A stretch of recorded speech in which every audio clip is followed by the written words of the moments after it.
Fala galera do Cinepop, aqui é o Thiago Nola e hoje eu trago pra vocês a crítica em vídeo de um recente lançamento da editora Rocco, que é Amanhecer na Colheita, o novo capítulo da icônica saga distópica Jogos Vorazes. Então continua assistindo e vê o que a gente achou. Jogos Vorazes é uma das sagas mais icônicas e conhecidas do cenário do entretenimento, e ela começou alguns anos atrás com o lançamento do primeiro livro, assinado por ninguém menos que Suzanne Collins, que logo se transformou em uma trilogia e logo se transformou em 4 adaptações cinematográficas estreladas por ninguém menos que a vencedora do Oscar, Jennifer Lawrence. Pouco depois, quando todos acreditavam que essa exploração dessa incrível narrativa distópica teria acabado, a Suzanne Collins lançou A Cantiga dos Pássaros e das Serpentes, que recebeu o mesmo tipo de aclame por parte da crítica e por parte do público. E é claro que ganhou uma adaptação cinematográfica estrelada por ninguém menos que Rachel Zegler e Tom Blythe. E agora, Suzanne Collins nos convida a retornar mais uma vez para o incrível e perigoso mundo de Panem com o lançamento de Amanhecer na Colheita, que também funciona como uma pré-sequência. Isso significa que se passa antes dos eventos envolvendo a Katniss e muitos anos depois dos eventos envolvendo o Coriolanus Snow e a Lucy Greybeard, que foca essencialmente em Haymitch Abernathy. Para aqueles que não conhecem, o Haymitch foi um dos mentores da Katniss e do Peeta na trilogia original. Foi interpretado pelo Woody Harrelson nos 4 primeiros capítulos da adaptação cinematográfica. E agora nós somos convidados a entender como que ele ganhou a edição dos Jogos Vorazes dele, que foi uma edição especial. Para aqueles que não sabem, foi o segundo massacre quaternário, que foi promovido pela capital como um lembrete ainda mais assustador de quem são os vencedores e quem são os perdedores.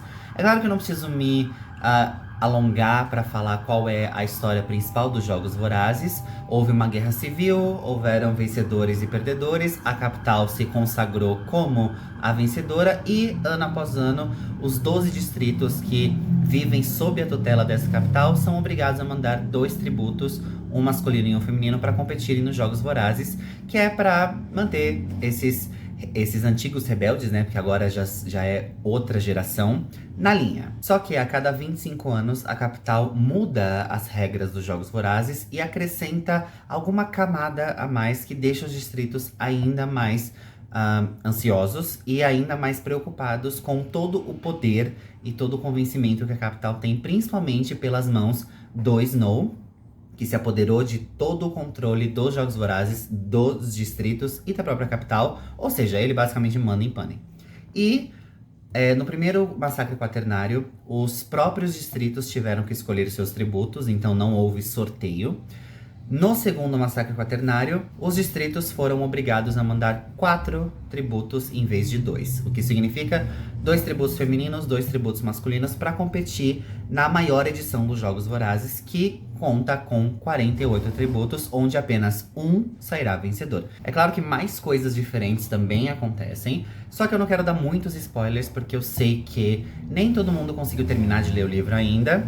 E aqui eu vou fazer só um panorama geral e comentar como eu acho que esse livro se encaixa dentro dessa maravilhosa saga que a Suzanne Collins criou pra gente. O romance se inicia no dia do aniversário do Haymitch. Então ele faz aniversário todo dia 4 de julho, que é quando acontece a colheita e quando os tributos são selecionados.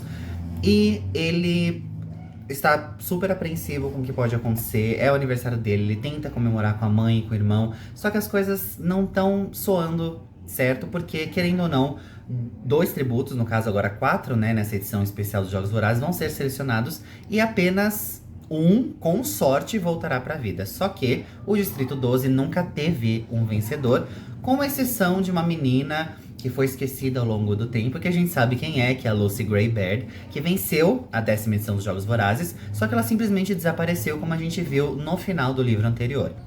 Aqui, ele não é selecionado a princípio para participar dos Jogos Vorazes, mas uma mini rebelião desponta durante a colheita. E depois que as devidas medidas são tomadas, ou seja, esses mini rebeldes são praticamente extintos pelos pacificadores, que são as seclas da capital, o Haymitch acaba sendo selecionado como um dos tributos, não apenas como punição, mas para substituir o tributo originalmente selecionado, que tentou fugir e levou um tiro na cabeça de um dos pacificadores. Então ele, ao lado do outro tributo masculino, chamado Wyatt, e ao lado de 2 tributos femininas, que são a Maisie Lee e a Luella, são selecionados para representar o Distrito 12 na 50ª edição dos Jogos Vorazes. E eles vão para lá.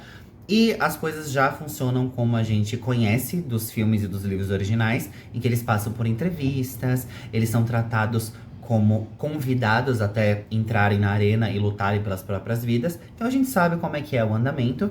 Só que a questão aqui é que a Suzanne Collins, mesmo repetindo a fórmula da trilogia original, ela consegue trazer coisas novas, porque a gente sabe como a Suzanne Collins trabalha e ela nunca vai fazer exatamente a mesma coisa. Quando a gente pega a 10ª edição, que foi explorada na Cantiga dos Pássaros e das Serpentes, as coisas ainda eram muito brutas, por assim dizer. Não eram totalmente lapidadas, e a maioria das coisas foi idealizada pelo próprio Coriolanus. Para aqueles que não se lembram, ele deu a ideia dos patrocinadores ajudarem os tributos com alguns mimos ou alguns itens de sobrevivência, e ele também foi responsável por delinear uma arena muito mais tecnológica e muito mais perigosa do que as arenas rudimentares que existiam antes, que eram simplesmente qualquer lugar, qualquer lixão, qualquer lugar abandonado que colocava os tributos para digladiarem entre si. Aqui não, aqui as coisas são muito mais complexas e já segue o padrão que a própria Katniss e o Peeta enfrentaram na primeira edição deles, da 74ª, e é claro, na 75ª, que narra o terceiro massacre quaternário. Então a Suzanne Collins, ela se mantém muito fiel à identidade que ela explora nos outros livros, a gente sabe como ela trabalha, só que existem coisas novas e, no geral, esse livro é o mais chocante e o mais triste de todos, ao menos até agora. Porque a gente consegue se conectar com os personagens com mais facilidade. Então, a perda de muitos personagens, porque a gente sabe como vai acabar essa edição, então a gente já imagina isso, a não ser que um milagre, né, pudesse acontecer. Então a gente se apega muito rápido a eles e a perda de cada um deles dói muito lá no fundo. E a Suzanne Collins não pensa duas vezes antes de sacrificar qualquer personagem que a gente creia que seja um personagem principal ou ao menos um personagem coadjuvante com peso significativo na história. Ela não pensa duas vezes antes de fazer isso, mas não só a encargo de chocar os leitores, e sim porque dá continuidade para a narrativa e capítulo a capítulo a gente entende o que ela vai fazer. Cada uma das sequências arquitetadas pela Suzanne Collins tem um peso dramático de muita importância. Existe um equilíbrio muito bom entre as cenas de perseguição, as cenas de ação, as cenas de luta, as reviravoltas, que não acontecem exatamente a cada final de capítulo, mas elas são colocadas nos momentos certos para fazer a gente continuar a ler.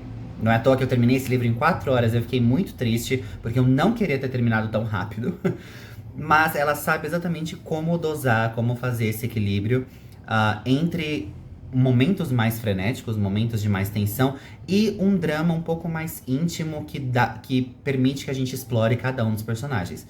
E até mesmo o par romântico do Haymitch, que se chama Lenore Dove, que eu mal posso esperar pra ver quem vai interpretar todos esses personagens na adaptação já confirmada pela Lionsgate. Então ela tem um pouco mais de exploração e as coisas começam a se explicar, não de forma a exigir que você tenha lido os outros livros, porque a história funciona por conta própria, existe uma explicação do que foram os Jogos Vorazes, de como o Panem foi criado, de como a capital e os distritos foram criados, mas nada muito repetitivo para aqueles que já leram os outros livros, e nada que deixe os leitores que vão conhecer essa saga agora completamente perdidos. Existem metáforas, existem menções que são exploradas nos livros anteriores e que servem como easter eggs muito bem posicionados, que não ficam cansativos e não existem apenas por existir, mas fornecem uma explicação muito bem-vinda e que torna esse livro, além de ser o mais trágico e o mais dramático de todos, né?